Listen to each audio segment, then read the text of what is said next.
Alors, la deuxième intervention est de Madame Barbara Seliger, qui je crois est en visio. Oui, bonjour. Bonjour, nous avons Bonjour, bien reçu vos contraintes et ça sera pour une prochaine fois en présentiel. Vous allez, avec grand plaisir. voilà, vous allez donc nous parler de chirurgie assistée par ordinateur, réalité augmentée et intelligence artificielle dans la recherche et la formation en chirurgie endocrinienne. Vous travaillez à l'IRCAD à Strasbourg. Oui, merci pour l'introduction, cher professeur Joannet, Madame la Présidente, chers collègues. C'est un grand plaisir pour moi d'avoir l'honneur de présenter une vue d'ensemble sur mon projet principal en chirurgie guidée par l'image et assistée par l'ordinateur. Vous l'entendez, je suis basée à l'IHU Strasbourg et je suis passionnée de travailler dans cet écosystème en collaboration avec les hôpitaux universitaires, l'université et, comme vous l'avez mentionné, avec l'IRCAD.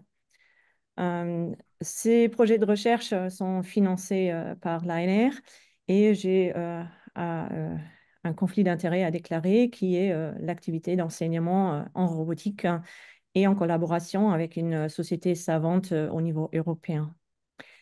Donc, pourquoi la chirurgie assistée par ordinateur? On en entend parler de plus en plus. L'idée de base est d'augmenter notre capacité de prise de décision, le cerveau augmenté, ainsi qu'avec la navigation intégrée, l'œil augmenté et les outils robotiques, la main augmentée. Donc, tout cela dans un contexte d'utiliser la technologie en évolution pour nous soutenir dans notre pratique quotidienne qui inclut toute prise de décision depuis le préopératoire, la préparation ou non pour une opération, euh, le risk assessment, le calcul des risques, hein, les assistances non seulement en pré, mais aussi en intraopératoire, soit avec les analyses de flux de travail, avec l'imagerie avancée, avec des outils digitaux d'imagerie qui nous permettent de voir au-delà de ce que notre œil peut visualiser. Ensuite, ça inclut également les analyses post-opératoires, une concertation de tout type de données qu'on puisse collecter et les analyser ensemble avec la puissance de calcul qui ne cesse d'augmenter. Et ensuite, la préparation de tout l'ensemble pour améliorer une formation en chirurgie grâce aux outils technologiques que nous avons. Ça peut bien sentir un budget énorme, mais soyez rassurés, le but derrière tous ces projets de recherche, pour moi, c'est de trouver des outils assez simples, applicables et idéalement pour nous tous au monde entier sur un téléphone portable ou autre, dont l'impact, comme une checklist, hein, qui est une simple feuille de papier où on coche des cases, qui nous permet de réduire significativement les complications de nos gestes opératoires. Si on demande à l'intelligence artificielle aujourd'hui de nous renseigner sur la chirurgie surrénalienne, on est déjà content si ça nous montre en image une surrénale qui est au-dessus du rein, mais la plupart des images sorties étaient plus focalisées sur le rein. Donc, on n'y est pas encore dans l'automatisation, mais pour l'illustration, je préfère avoir un peu plus de détails pour vous dire pourquoi, dans mon parcours franco-allemand, j'ai choisi de me focaliser sur la chirurgie surrénalienne et son augmentation de safety, de sécurité. Donc, j'ai rencontré l'équipe de professeur Maresco il y a plus que 20 ans avec une bourse de l'université franco-allemande. Ensuite, je suis revenue en Allemagne et retournée à Strasbourg pour une formation en tant que FFI. Et depuis là, j'ai connu le professeur Martin Waltz qui travaille à Essen en Allemagne, qui est connu au niveau européen pour son expertise en excellence de la chirurgie surrénalienne avec une expérience professionnelle de plus que 3000 cas en personne. Et là, ça unit l'expertise en chirurgie, en radiologie, en soins périopératoires, en endocrinologie, en anatomie pathologique. Donc, il y a plein de domaines qui sont en multidisciplinarité et en intersection. Et plus c'est complexe, plus c'est difficile à enseigner, à apprendre, et plus je vois l'intérêt de concentrer les informations et les digérer pour nous, pour les avoir à disposition quand il faut, avec le détail qu'il faut. Donc, c'est les attentes qu'on pose à une assistance dite intelligence artificielle, un soutien pendant l'opération avec une analyse du flux de travail. Est-ce qu'on est sur une intervention assez basique ou plus compliquée? De mettre des alertes de sécurité. Il y a des rapports de blessures d'organes voisinants qui sont quand même assez dangereux. Les grands vaisseaux, les fistules pancréatiques, les ruptures de rate, tout ce qu'on peut trouver de délétère dans la littérature qu'on aimerait bien éviter. Et l'intégration de robotique, ne pas seulement comme un outil, une main augmentée, mais surtout comme un cockpit de pilotage qui permet d'intégrer une navigation et un guide durant des interventions surtout complexes.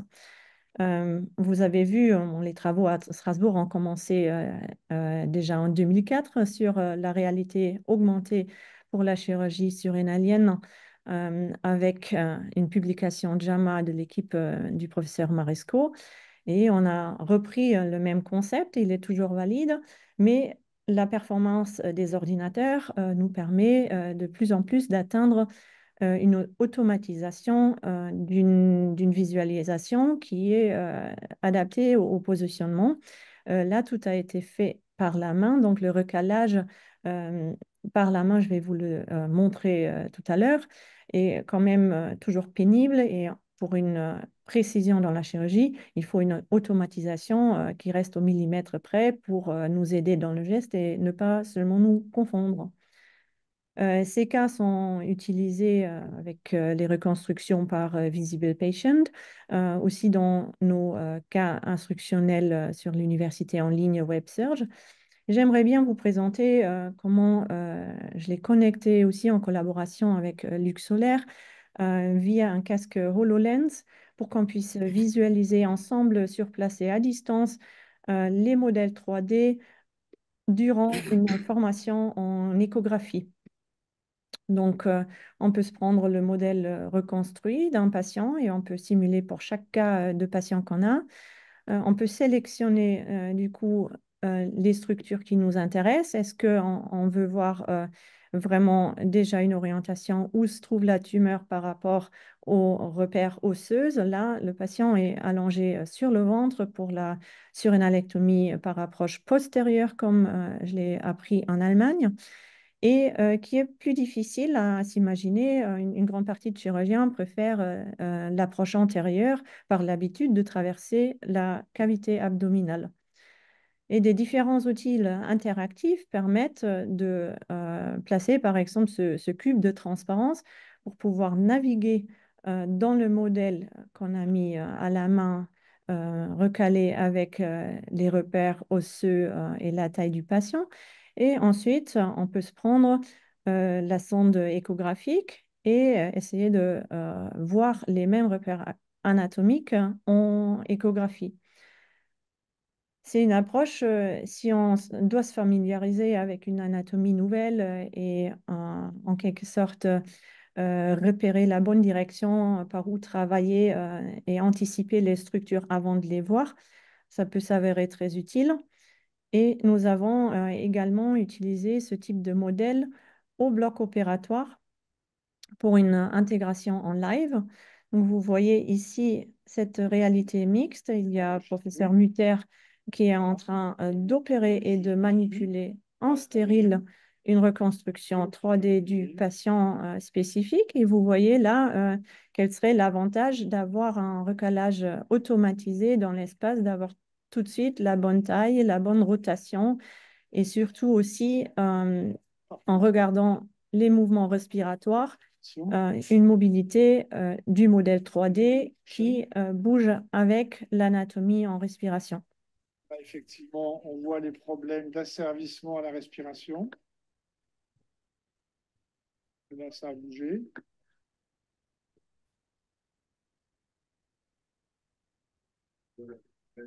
Avec la veine rénale qui est là.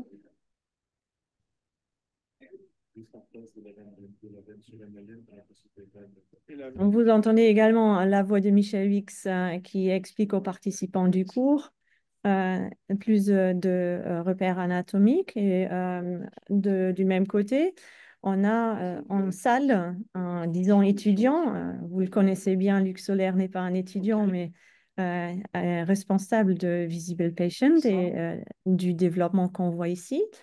Il manipule en tant qu'exemple, comme un étudiant, on peut avoir les modules individualisés pour chacun qui est présent pour qu'on puisse améliorer la compréhension de l'anatomie pertinente et poser des questions en relation. Ce type de modélisation a été toujours fait par la main et la automatisation par des algorithmes d'intelligence artificielle permettent maintenant de gagner en temps de reconstruction sur le chemin vers la reconstruction complètement automatique.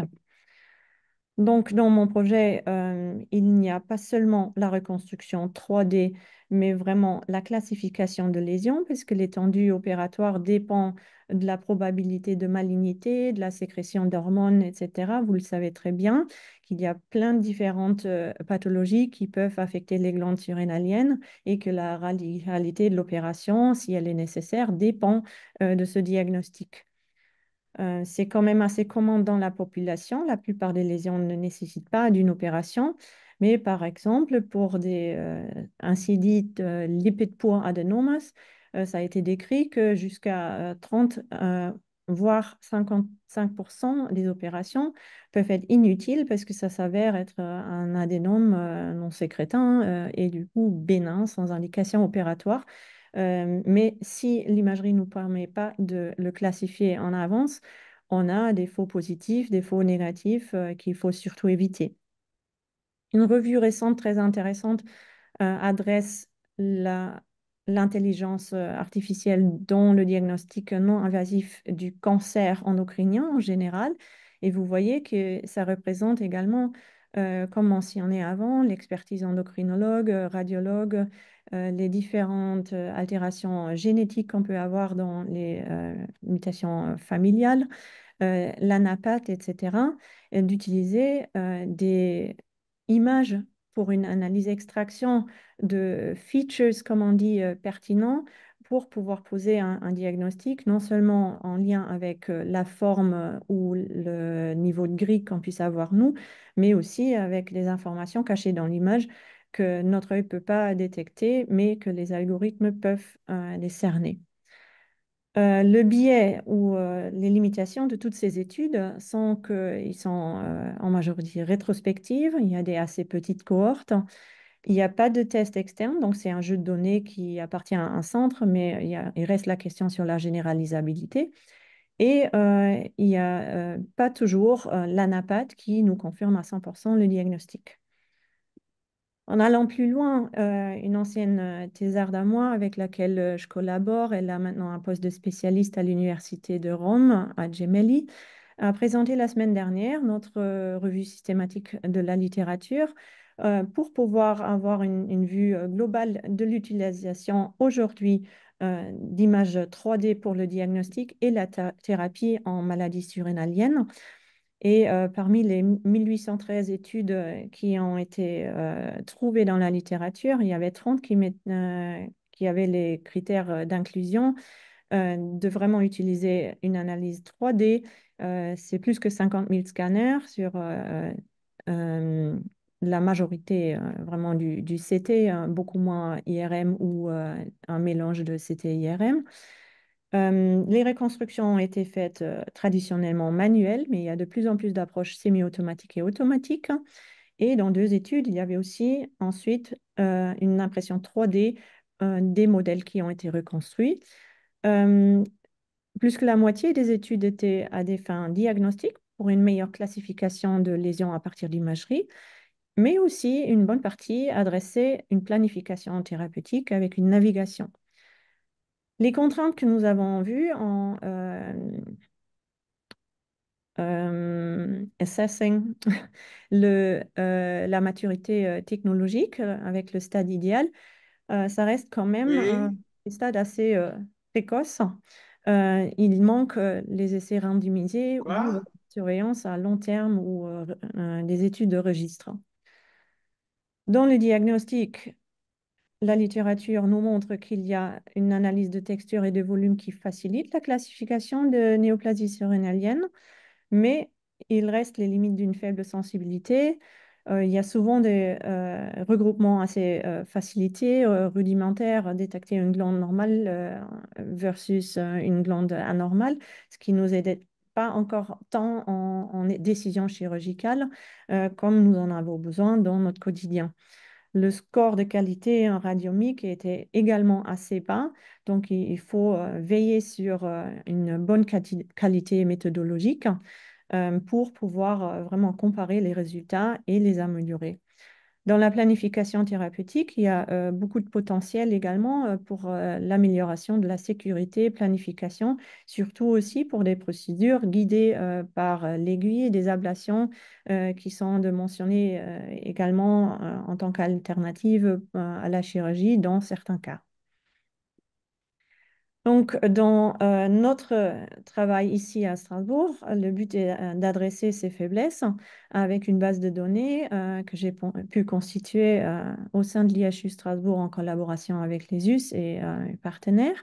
Nous avons pour l'instant une base de données de 144 scanners avec une ANAPED, parce que c'est rétrospectif avec une ANAPED disponible.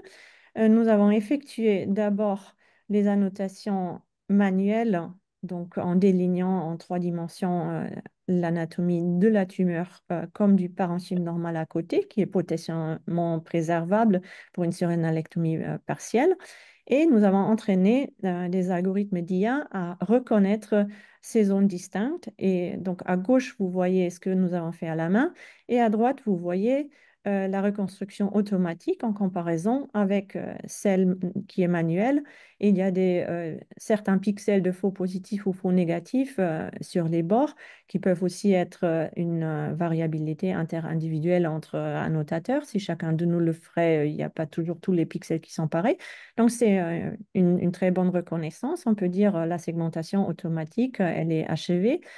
Et en chiffres, on voit que depuis le premier réseau de neurones qui a été appliqué par un étudiant master sous ma supervision, Adrien Meyer, le NN-UNET, on a achevé 100, et c'est le score optimal, donc on est à plus que 80% de reconnaissance du normal ou d'une glande altérée avec un nodule ou d'une glande détruite par une néoplasie. Ensuite, avec d'autres collègues, vous voyez qu'on avait plusieurs algorithmes qui ont été testés. Et le dernier, le Residual NN-UNIT, c'est un travail en réalisation avec une doctorante PhD, Farhadi Bazarine. Et on voit qu'on s'approche vraiment des 100% de reconnaissance. Pour rappel de la littérature, les surrénales sont mal représentées. Vous voyez AVG qui marque la moyenne, la précision moyenne d'organes abdominaux dans les différents challenges, et c'est autour de 80%. Mais AG, les glandes surrénales, sont des organes assez petits, et c'est pour ça très difficile pour les algorithmes de les reconnaître et bien classifier. Et vous voyez que c'est autour de 60% de reconnaissance. Donc, avec notre jeu de données dédié et notre entraînement, les algorithmes entraînés sur ce jeu de données ont dépassé la performance décrite dans la littérature, non seulement pour les surrénales en soi, mais en différenciant surtout entre parenchyme normal et tumeur. Donc là, on peut se dire, la segmentation, elle est achevée. On veut la classification, l'intégration d'imagerie multimodale et inclus scintigraphie, mais aussi les analyses de laboratoire et génétique pour une prochaine étape. Cette proposition est actuellement sous évaluation par le cluster ENACT pour devenir en grandesse un leader européen en intelligence artificielle pour un cofinancement éventuel. Qu'est-ce qu'on a actuellement au bloc opératoire? J'étais directrice d'études de bonnes pratiques de laboratoire pour une start-up de Grande-Bretagne qui a développé un outil basé sur l'IA qui permet de visualiser non seulement une vision comme on la connaît, en rouge, vert, bleu, mais qui construit le taux d'oxygène dans le tissu grâce à l'imagerie hyperspectrale. Et là aussi, c'est très prometteur pour nous donner une idée de la fonction du tissu, de la viabilité d'un tissu, pour savoir s'il est dévascularisé ou bien oxygéné, pour pouvoir prédire une fonction d'un moignon surrénalien après l'opération. Également, où est-ce qu'on en est actuellement? Des travaux à l'IHU dans l'ensemble des structures avec l'université, les hôpitaux universitaires de Strasbourg et Gemelli à Rome. Il a été reporté en live pendant les conférences, une cholécystectomie où différents algorithmes de intelligence artificielle reconnaissent les différentes phases opératoires, les outils qui sont en action et professeur Mutter qui est en train d'opérer voit l'écran normal, mais les spectateurs voient l'écran augmenté qui peut même renseigner si le critical view of safety dans la cholécystectomie est reconnu. Dans le même esprit, avec Sofia Di Lorenzo, qui a fait sa thèse sur ce sujet, nous avons défini toutes les étapes de surrénalectomie gauche et droite. Je ne vous présente pas toutes les étapes dans les détails, c'est bien détaillé dans le manuscrit. Et nous avons annoté des vidéos pour savoir est-ce que des algorithmes d'IA peuvent ensuite reconnaître ces phases d'opération. Et vous voyez, quand on se balade ici dans la vidéo, les différentes phases d'une surrénalectomie droite, là, on a exposure, superior retraction of the liver. Si on se balade dans la vidéo, ça reconnaît qu'on dissèque pour identifier la veine centrale à droite, qu'on ouvre le péritoine, etc. Et ça peut reconnaître d'une façon assez simple les différentes phases et étapes qu'on a prédéfinies et validées par un consensus européen. Donc, la prochaine étape est de constituer des bases de données plus grandes et travailler plus en détail sur les reconnaissances pour avoir des alertes qui peuvent nous guider pendant l'opération. Un dernier mot sur la simulation et la réalité virtuelle. Certains d'entre vous ont pu essayer déjà avec Insimo notre simulateur robotique. Donc, je travaille comme expert médical avec cette startup pour qu'on développe des différents modules.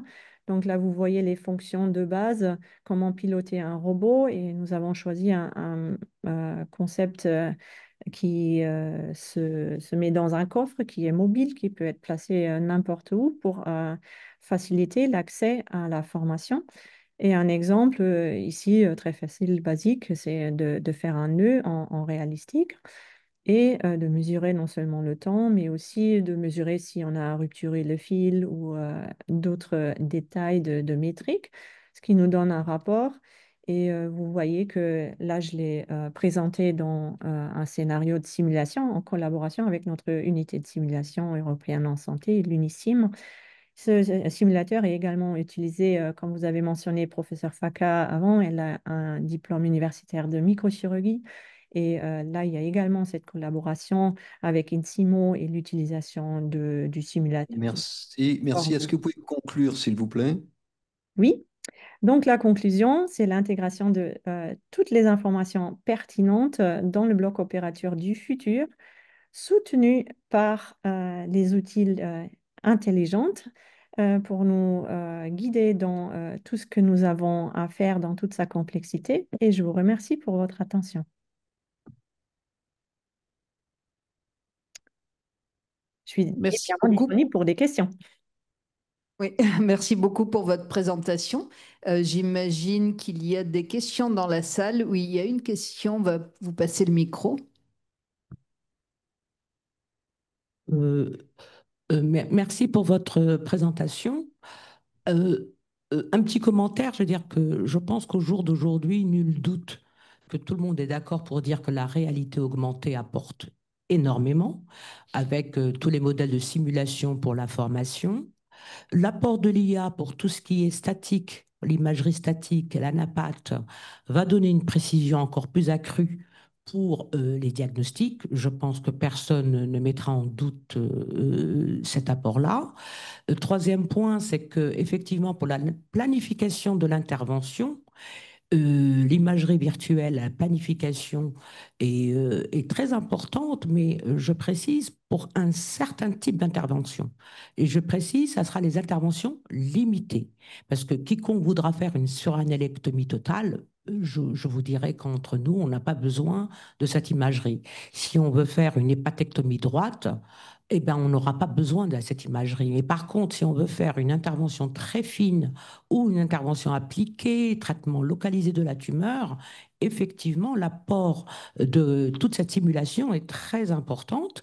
Mais par contre, il y a un biais quand on commence qui prouve que c'est très important d'avoir un proof of concept, un test d'utilisation et de test, puisque dans votre vidéo que vous avez marqué, toutes les simulations radiologiques que vous avez montrées sur la planification radiologique se fait sur des images statiques et quand on le met au bloc opératoire, bah, forcément le patient respire. Et donc, il y a un petit biais, une petite marge d'erreur qu'on a commencé à entrevoir cela. Et c'est pour ça que il faut faire très attention, ça peut pas être blind test, on fait tout, on a planifié et l'intervention sera cela. Il faut toujours faire une simulation avec un organe dynamique parce que le patient respire au bloc opératoire et que tout ce qu'on a calculé au début ne sera pas forcément juste et que ça montre que quand même l'intervention d'un chirurgien au sein du bloc opératoire est toujours très importante. J'ai juste une question parce que vous avez montré vos datas que j'apprécie beaucoup sur l'endocrinologie, sur la suranalyctomie. Je suis à peu près dans le même cas dans les organismes pleins.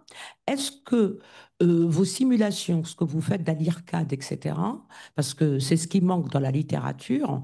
On est toujours en train de faire des comparaisons entre chirurgie mini-invasive robotic versus open. J'en ai encore jamais vu versus laparoscopique avec l'apport de l'IA. Et est-ce que vous compterez le faire peut-être dans l'IRCAD? Et je vous remercie. Je vous remercie pour votre commentaire et vos questions. Effectivement, vous avez souligné mon message qu'il s'agit surtout de la planification plus complexe. Euh, la surrénalectomie partielle dans un cas d'une maladie de Cushing, par exemple, où il y a plein de graisse rétropéritonéale qui couvre l'organe et la tumeur, va pas forcément faciliter une dissection ciblée. Donc, je vois l'intérêt surtout dans la formation pour se familiariser. Une fois qu'on a atteint le niveau d'expert comme Martin Valls après 3000 cas, il n'aura pas besoin de ce soutien-là, mais en quelque sorte, mon idée est de le rendre disponible à chacun quand on veut, où on veut, parce qu'au bout d'un moment, il va prendre sa retraite et il ne pourra pas être toujours en même temps et disponible comme mentor. Et la plupart des chirurgiens ont fait, ça a été publié dans 5 cas pendant leur internat. Donc, il y a une expérience qui est limitée, qu'on essaie de complémenter par des scénarios de cas sur lesquels s'entraîner ou pour un cas spécifique ou pour les chirurgiens en général. Euh, En ce qui concerne la robotique, ce qui est vrai, c'est la même révolution entre la chirurgie ouverte et la chirurgie laparoscopique, comme professeur Joannet a illustré dans un livre, peut pas être constatée entre la laparoscopie et la robotique. Tant que le robot n'est qu'un outil avec des instruments laparoscopiques hein, qui sont articulés, bien entendu, et stabiliser une augmentation de la vue avec une caméra 3D, et le vrai potentiel de la chirurgie robotique vient avec la plateforme digitale intégrée, la connexion dans un seul outil de différentes sources de données, non seulement images. Et vous avez vu aussi que 20 ans de développement ont amélioré la performance en superposition, mais on n'en est pas encore au niveau de une fiabilité inframillimétrique dans un environnement qui bouge. Et j'aime bien si mes patients respirent pendant l'opération. Merci beaucoup pour votre présentation qui a été remarquable. D'abord, je voudrais transmettre mes amitiés à Didier Mutter, Michel Vix qui vous ont aidé, vous leur transmettrez de la part de l'Académie. J'ai une toute petite question. Vous allez intégrer de la génétique dans vos outils. Est-ce que vous pouvez nous en dire un mot? Il y a des maladies familiales dans le cadre desquelles c'est plus probable d'avoir, par exemple, un phéochromocytome que d'une autre atteinte surrénalienne. Donc, les informations génétiques, pour moi, sont surtout pertinentes dans le cadre de diagnostic, de classification. Et si on a ces informations à disposition, ça peut améliorer la performance d'un algorithme de prédiction qui ne se base pas seulement sur des niveaux de grille d'imagerie, mais également sur des prises de sang ou les probabilités de récidive. Par exemple, si on fait une chirurgie, en anglais on dit cortical sparing surgery, donc partielle, parce qu'on sait que dans les maladies génétiques, il y a, si les patients sont opérés à l'âge de 40 ans, il y a un bon risque d'avoir un autre nodule 10 ans plus tard, etc. On veut leur préserver la fonction surrénalienne le plus longtemps possible. Donc c'est pour ça que j'aimerais bien intégrer les informations que dans la pratique quotidienne, nous, en chirurgien intègre pour préciser notre prise en charge, l'intégrer également dans un logiciel de soutien diagnostic. Merci beaucoup. Et nous avons une question. Alors, c'est classique, c'est à toutes les séances et on en est très heureux du docteur Hudson du Brésil. Nakamura. Merci, merci. C'est un plaisir avoir une présentation très, très bonne. Et, vous savez, aujourd'hui, nous avons beaucoup plus de réalité augmentée. Pour nous, dans l'ophtalmologie, je suis spécialiste dans la rétine, nous faisons la chirurgie 3D. Bien sûr que nous ne pouvons pas faire la chirurgie avec les robots, pas encore. Qu'est-ce que vous pensez sur la chirurgie à distance en concernant les métaverses? Je pense que c'est une chose du futur, mais comme vous avez montré que vous pilotez les robots pour s'entraîner, c'est très important. Bien sûr, pour que la chirurgie pour les yeux, c'est très difficile, mais qu'est-ce que tu en penses sur les champs de la chirurgie générale? Mhm. Merci pour les compliments pour la présentation et j'apprécie beaucoup l'idée de la connexion globale, soit en métavers en faisant une salle de conférence accessible pour tout le monde depuis partout. Dans le métavers, pour des formations, on peut se rejoindre, on peut ajouter des informations visuelles, comme vous les avez mentionnées. La téléchirurgie aussi, et je cite avec grand plaisir Jacques Marescot, qui en était le pionnier en 2001 avec l'opération Lindbergh, ne serait pas possible sans les robots. Et actuellement, on vient de recevoir ici à Strasbourg un robot, le Toumaï, et un système qui, il y a quelques jours, a été utilisé en Belgique pour également faire une opération à distance, une distance courte. Et il y avait 20 millisecondes de délai. Donc, plus on est rapproché, plus facile c'est de faire de la téléchirurgie. Moi, je l'ai fait depuis la Belgique au Shanghai avec grand plaisir sur un réseau Wi-Fi d'une conférence. Et effectivement, là, on avait, avec la grande distance et la ligne non dédiée, un délai de 189 millisecondes sur le même système. Donc, il faut anticiper un peu plus ces mouvements. Est-ce que c'est seulement un jeu? Est-ce que c'est la plus chère cholécystectomie du monde, comme Jacques Marescot l'a dit? Nous avons écrit des chapitres sur le sujet ensemble et je pense que là aussi, on a la possibilité de connecter l'expertise. Il ne faut pas forcément remplacer la chirurgie sur place avec la chirurgie à distance. Il faut des équipes formées sur place de toute façon en backup. Mais s'il y a vraiment une expertise spécifique qui nécessite des années de formation ou dizaines d'années de formation, et on peut appeler quelqu'un, un expert qui se connecte, hein, qui intervient que pour la partie critique, comme chez nous, hein, quand on était jeune, on appelait le senior de nous joindre en salle. Et ça va rendre l'accès beaucoup plus facile à des experts au niveau international sans se déplacer. Donc, j'ai de plus en plus de publications là-dessus depuis récemment, hein, les 2 dernières années. Et je pense que ça va vraiment croître pour couvrir des différents territoires qui sont sous-représentés en termes d'infrastructure. Alors, je vous remercie beaucoup pour votre communication très riche, mais je, je trouve que, bon, là, vous êtes dans le domaine de la recherche, mais pour nous, la recherche, c'est quand même de voir pendant qu'on opère.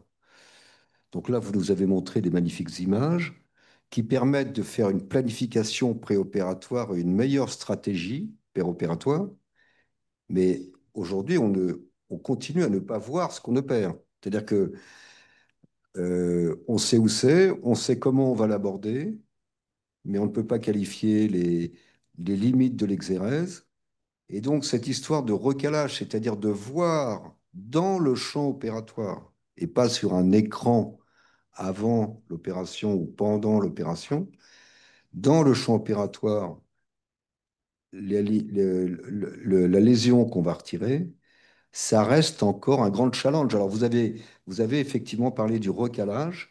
Je crois qu'effectivement, c'est probablement là l'enjeu majeur pour tous les opérateurs.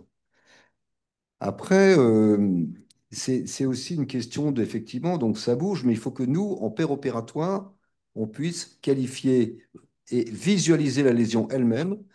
Et quand je vous parle là, vous avez parlé de surrénal et le foie est évoqué, mais c'est également le même problème pour les côlons, les organes creux.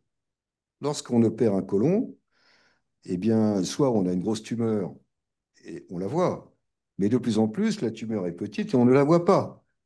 Et un des challenges du chirurgien, ça n'est pas d'enlever le côlon, c'est d'enlever le bon côlon au bon endroit et de faire des exéresses de plus en plus ciblés. Et donc, ce sont ces aspects-là qui, pour nous, opérateurs, nous paraissent absolument essentiels pour faciliter l'opération et augmenter sa fiabilité. Par exemple, il y a des travaux actuellement qui se font sur l'anapate péropératoire. L'anapate avec des signaux lumineux. Alors, c'est tout l'enjeu de la fiabilité et surtout de la qualité de l'exérèse péropératoire. Actuellement, lorsqu'on opère une lésion hépatique, on ne connaît pas bien la limite tolérée. On estime qu'il faut enlever au moins 2-3 mm, un peu moins si possible, mais on ne sait pas quand on finit l'opération si l'exérèse est de qualité, enfin, je veux dire, est R0 ou pas, même si on a le sentiment de rendre service au patient. Voilà. Et donc, euh, j'ajoute que ces aspects de réalité virtuelle posent question sur réalité augmentée aussi, sur le confort péropératoire. C'est-à-dire que soit on n'aura plus besoin d'opérateur et la machine fera tout elle-même, et pourquoi pas, soit quand on opère, on a besoin de se concentrer. Et le fait, enfin, ça a été évoqué par exemple en orthopédie, ou est-ce que le fait qu'on ait de la réalité virtuelle ne gêne pas l'opérateur? Qu'est-ce que vous pensez de ces aspects-là? Ah, je suis très contente que vous les évoquez parce qu'effectivement, ces challenges ne sont pas encore résolus. Si on veut automatiser un geste, il faut aussi que le robot sache où aller. Et pour l'instant, le robot peut voir, peut reconnaître la surface, sait rien sur ce qui se passe sous la surface, peut intégrer des modèles 3D pour y arriver, mais pour l'instant, c'est encore moins que nous le savons par expérience. L'anapat, c'est très intéressant que vous le mentionnez et je regrette un peu, je ne voulais pas surcharger la présentation, mais effectivement, j'ai eu une Research Fellow pathologue, Irène Spiridon, avec laquelle j'ai fait des travaux, notamment pour la reconnaissance de tissus en intraopératoire en temps réel. Donc, nous avons une machine qui s'appelle Dynamic Full Field Optical Coherence Tomography.